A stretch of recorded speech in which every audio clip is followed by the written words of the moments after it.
পৃথিবীর সব মানুষ যদি জাহান্নামে যায়, আল্লাহ কিছু আসে যায় না, নিজেকে এত বড় মনে করবেন না। পৃথিবীর সমস্ত মানুষ যদি একসাথে জাহান্নামে চলে যায়, আল্লাহ কিছুই আসে যায় না। আবার পৃথিবীর সব মানুষ যদি সবাই আল্লাহর কাছে সিজদায় পড়ে যায়, এতেও আল্লাহ কিছুই এসে যায় না। আল্লাহ পাক as-সামাদ, তিনি অমুখাপেক্ষী, কোনো পরোয়া নাই আল্লাহ পাকের এগুলা।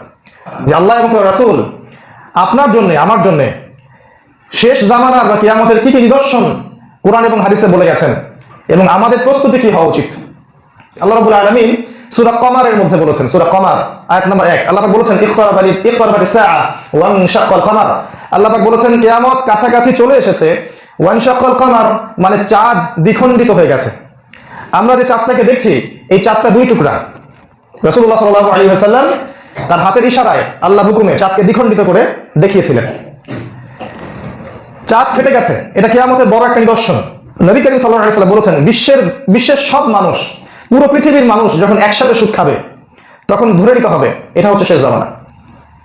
পৃথিবীতে মানুষ সুদ খেয়েছে আগেও, মক্কাতেও মানুষ সুদ খেয়েছে, অন্যান্য রাষ্ট্রেও আগে সুদ ছিল, ওই প্রাচীন গ্রিক সভ্যতার মধ্যেও সুদ ছিল, কিন্তু পুরো বিশ্বের মানুষ একসাথে কখনো সুদ খায়নি।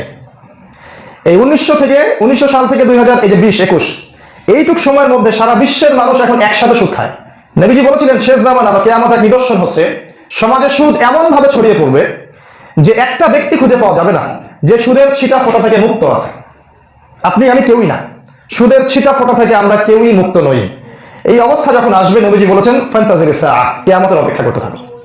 যখন সমাজের বেশিরভাগ মানুষ জিনা করবে, জিনা ছড়িয়ে পড়বে সমাজের সমস্ত রঞ্জনন্দে, জিনা, ব্যভিচার, জিনা তো বোঝেন, অবৈধ সম্পর্ক সমাজের সমস্ত স্তরে ছড়িয়ে পড়বে, তখন অপেক্ষা করতে থাকবে এটা শেষ জামানা, কিয়ামতের আলামত। এবং যখন জিনা বাড়তে থাকবে, তখন এমন এমন সব রোগ ব্যাধির জন্ম নিবে যে রোগ ব্যাধিগুলো কখনো সমাজে আসেনি আগে। নবী সাল্লাল্লাহু আলাইহি ওয়াসাল্লাম বলেছেন শেষ জামানায় এক শ্রেণীর মেয়ে বের হবে যারা কাপড় পরেও নগ্ন থাকবে, যারা কাপড় পরবে, কাপড় পরেও নগ্ন থাকবে। আমরা কি বুঝতে পারছি সেই মেয়েরা কারা? সমাজে আপনি দেখবেন, শহরে গেলে দেখবেন অসংখ্য মেয়ে ঘুরে বেড়াচ্ছে, তার কাপড় পরে আছে, কিন্তু এমন কাপড় পরেছে যে কাপড়গুলো পরার পরেও তাদের শরীরের সমস্ত কাঠামো বোঝা যাচ্ছে। হচ্ছে না এরকম? নবীজি বলেছেন এই শ্রেণীর নারীরা জান্নাতে যাবে না, জান্নাতের গন্ধও কখনো পাবে না, এবং তাদের কারণে সমাজে জিনা বাড়তে থাকবে। এবং এই জিনা যখন বাড়তে থাকবে, তখন ধর্ষণ বাড়তে থাকবে, ব্যভিচার বাড়তে থাকবে, পরিবারগুলো ভেঙে যাবে, যুব সমাজের অবক্ষয় হবে, এবং আমাদের ইমানি যে জাজবা, চেতনা, এটা কমে যাবে। ফান্তাজিরিস সাআ, তখন কিয়ামতের অপেক্ষা করতে থাকো। নবী সাল্লাল্লাহু আলাইহি ওয়াসাল্লাম আরো বলেছেন শেষ জামানার অন্যতম নিদর্শন হচ্ছে মদ, মাদক দ্রব্য। সমাজের মানুষ ব্যাপক হারে মদ খাবে। যুব সমাজ কি, শিক্ষিত সমাজ কি, অশিক্ষিত সমাজ কি, নারী আর কি পুরুষ, সবাই মাদক খাবে এবং মদকে তারা হালাল মনে করবে, এটাকে হারামও মনে করবে না। জর্দা খাবে, হালাল মনে করবে, বিড়ি খাবে, সিগারেট খাবে, হালাল মনে করবে, গাঁজা খাবে, ইয়াবা খাবে, হালাল মনে করবে। মদ খাবে, মদের নাম অন্য দিবে। মদ খাবে, মদকে মদ বলবে না, বলবে হুইস্কি, বলবে অমুক তমুক, আরো যে নামগুলো আছে এগুলো বলবে। মদ খাবে মানুষ, নাম পরিবর্তন করবে আর হালাল মনে করে খাবে।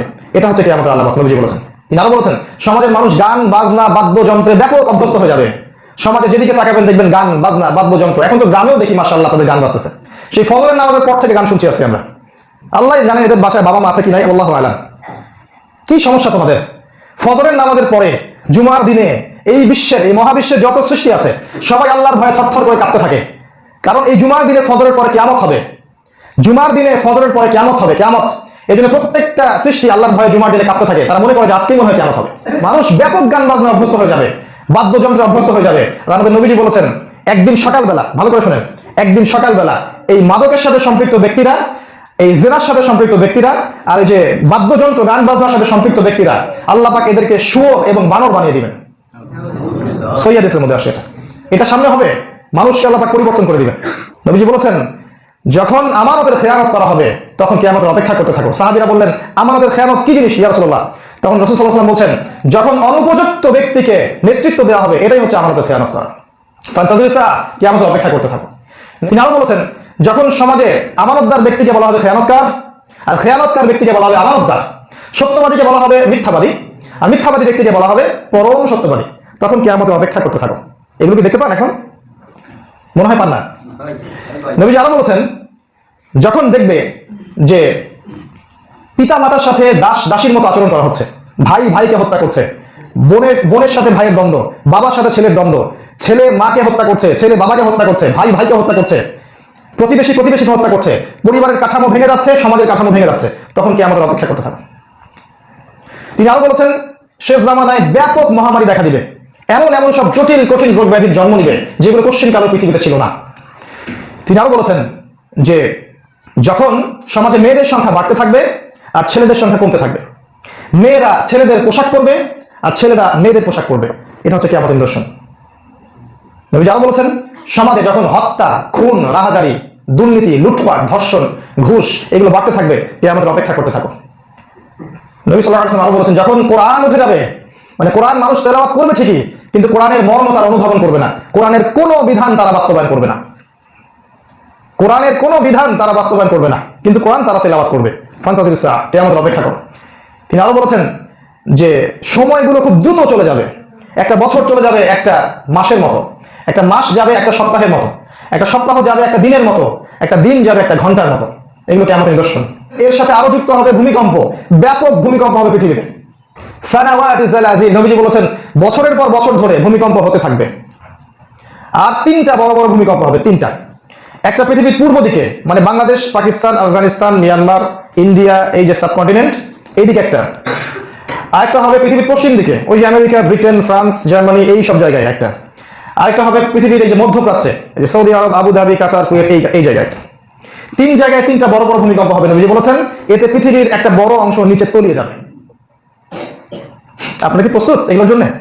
এগুলো সামনে আসতে যাচ্ছে। নবীজি আরো বলেছেন কিয়ামতের আগে আগে বক্তার সংখ্যা বাড়তে থাকবে, বক্তা আলেম, প্রকৃত আলেমদের সংখ্যা কমতে থাকবে।